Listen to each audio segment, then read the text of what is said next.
COVID-19 has been clarifying. From the beginning, the pandemic cleared our collective vision. The injustices of our economy and society, some visible, some easily hidden, were and are unavoidably before our eyes. One reason this has been the case is the unevenness of human dignity, made bumpier by the lockdown. We are all equally God's children. We are all equally Mary's children, and she wants justice for all her children. The pandemic made it clear how this reality isn't reflected in our systems. For many of us, it used to be easier to ignore these inequalities of dignity. Now, the curtain has been torn down. In his apostolic letter, Patris Corde, Pope Francis presents to us the wisdom of St. Joseph, the ordinary man for ordinary people, people who are essential to our lives. Each of us can discover in Joseph, the man who goes unnoticed, a daily, discreet, and hidden presence, an intercessor, a support and a guide in times of trouble.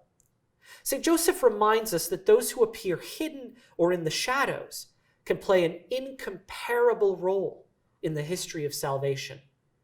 A word of recognition and of gratitude is due to them all.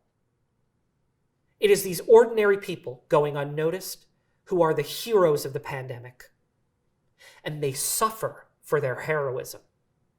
We see the inequality of human dignity in who can stay at home and who must go into work, who is called an essential worker and who is not, who must risk more than others in a moment of profound danger, who must wear masks every day, commute every day, seeing and working with hundreds of strangers to keep our society functioning every day, who come home to a family every day, wondering if today is the day they caught the virus and were going to spread it to their children.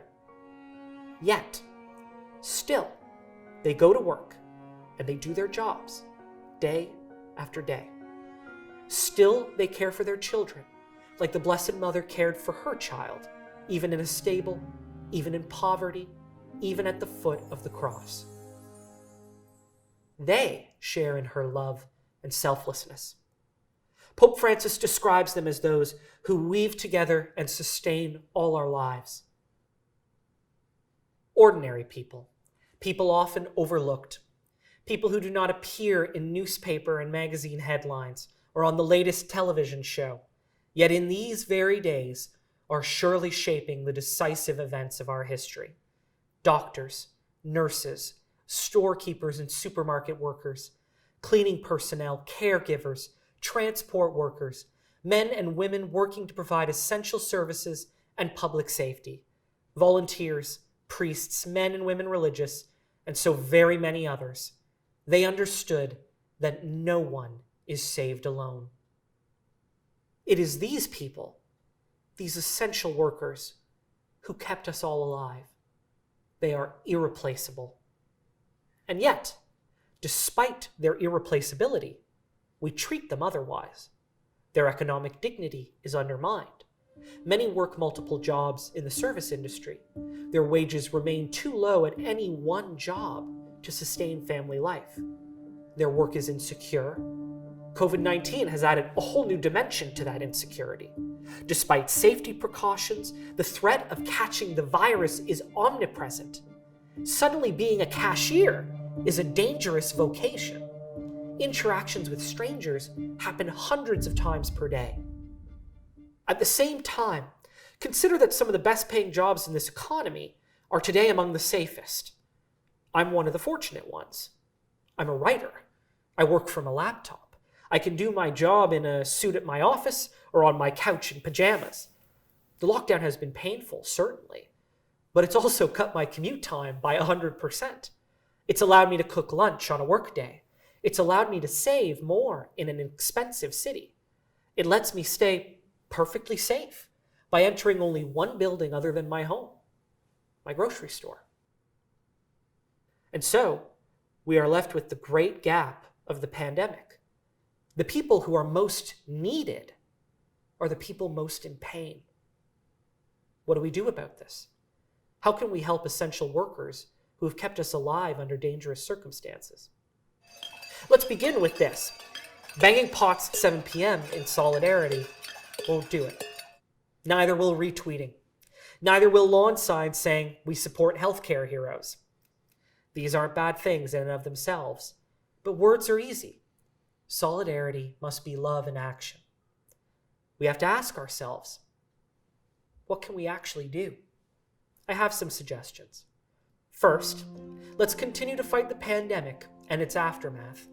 We learned the more we followed the safety protocols, the fewer sick people there were, the fewer cases that ended up in our hospitals and grocery stores. That meant wearing a mask, limiting our travel, isolating as necessary. As the months and years go by, we should learn from the experience how to extend that particular attentiveness to how our tiniest actions can have ripple effects on others. Second, offer direct support where possible. There were and still are charities working to specifically support essential workers. Did you consider giving? Could you now? Third, offer political support for the cause of dignified employment. The pandemic has revealed these painful inequalities. We have the collective power to change them. Send a letter to your local representatives. Ask for greater supports for essential workers, whether that's hazard pay or job protections or benefits reflecting the risks involved in offering essential service. Fourth, personally care for the lives in front of you. As simple as this is, we can treat every person we meet as a child of God, even if our economy doesn't acknowledge this fact. Strike up conversations. Ask the cashier how they're holding up. Tell them how appreciative you are. Gratitude can feel so small and insignificant.